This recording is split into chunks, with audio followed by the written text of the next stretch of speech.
Hey everyone, the St. George election this year is incredibly important. Go to votestg.com to see who's running and what they stand for, or visit us at our voter booth at Digby's Market, Red Rock Bicycles, or down in the park.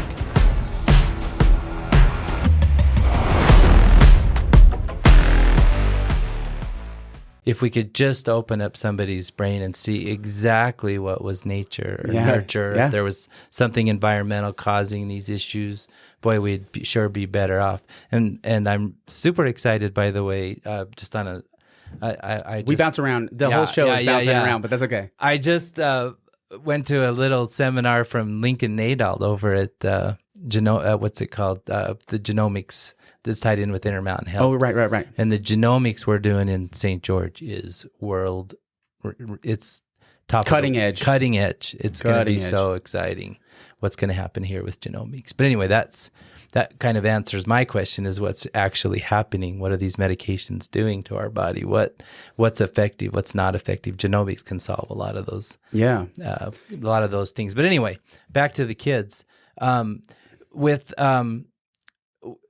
With like your situation or any situation, it's so hard to determine, like, what is nature? What is nurture? What is just acting out? What is psychological? Mm-hmm.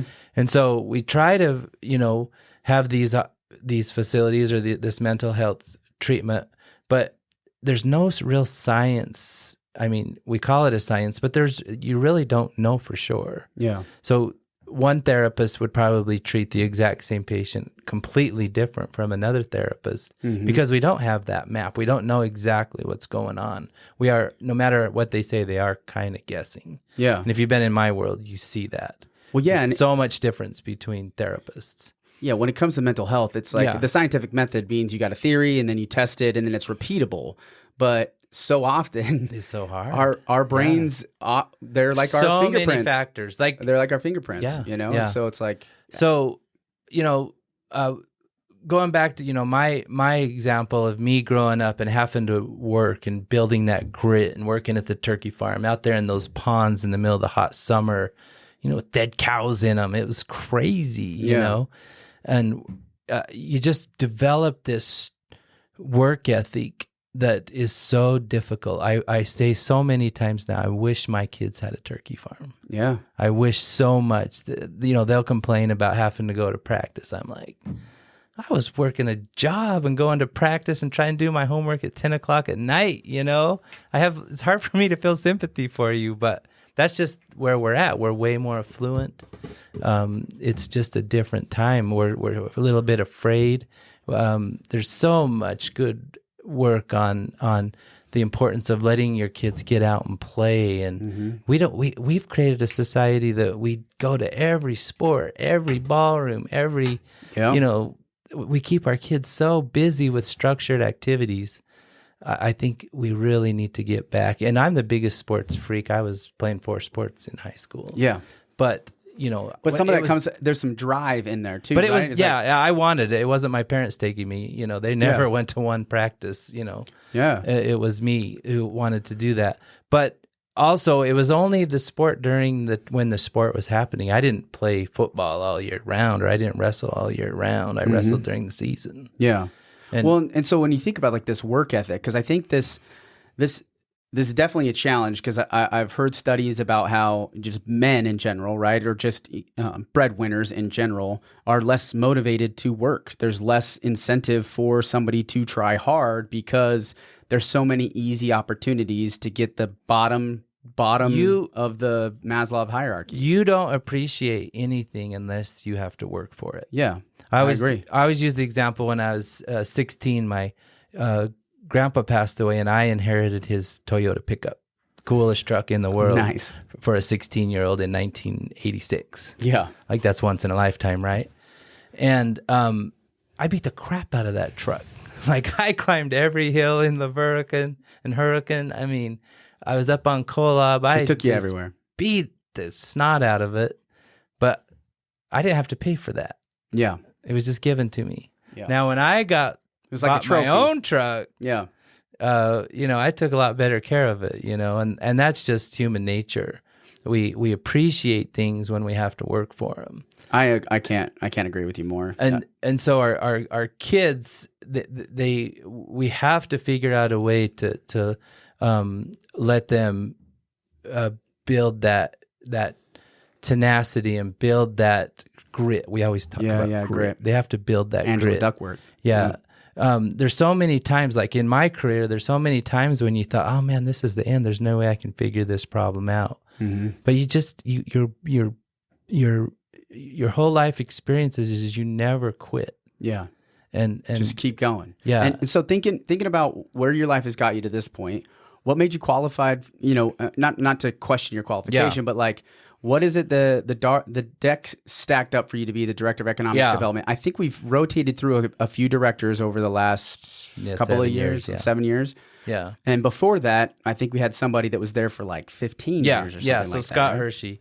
So I think that kind of benefited me because as far as the government qualifications, I have 0. Yeah. So, but as far as business building, which I love that, by the way, the less experience in government that's running the government is probably the better. Yeah. But. And building business, I had a very good resume. I've built a number of treatment centers. I've been an investor in a number of businesses, tire store, restaurants. I've funded people on different businesses. So I understand that portion of what it takes to get the permits or get the idea, get the permits, start the business, go through those first 2 or 3 years of hell, wondering how you're going to make payroll. I understand that very, intimately, when we started our first treatment center, my sister got us into it, and she basically, it doesn't even sound like it could possibly work. She got my dad and my brother. My dad used his retirement. My brother sold a house, took the proceeds, and they started this thing with like $50,000. And then I sold my house and pitched in another $20,000. And we started with like $70,000. My sister lived in the home. Like we had our first student. She had her baby like within the week of our first student. I mean, it's like a group home back then. There was no great timing. You just go after happened. it. You just get after it. It just happened. And so I understand like all that. And through the years, I worked with our company got bought out after a few years by a great big education company. And I worked for those guys for 9 years, and that was my training. My vice president was just a stud. He helped me so much to understand refine and polish things. Yeah, so many things about staff training and building relationships that were just key to me growing and becoming a good businessman and a good, having a good school. I love change. Like our school was always, we always wanted to be cutting edge. We never wanted to be the same as everybody. We wanted, we added sports, we added music, drama, art, things that a lot of treatment centers didn't have. Okay. And so we became, for years and years, we were one of the top schools in the country. That's awesome. So, so through the years, I learned a lot about that. I got elected to be on a national board for these schools that we set up conferences and we did public policy. So I learned a lot about that, and that's really helped me set up because now I'm in charge of the What's Up Down South conference. Yeah. So we had a national conference that was much bigger than this one. We had about 2,000 attendees, and then we had regional conferences all over. So understanding how to make sure those are, you're getting your speakers, you're on budget. Just lots of things about conferences that helped me by being on that board.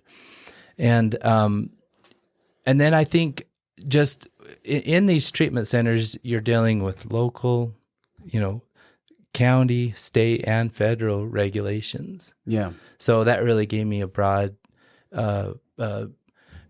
set of tools to be able to understand that. So I can understand when a business comes in, what they're going through. Yeah.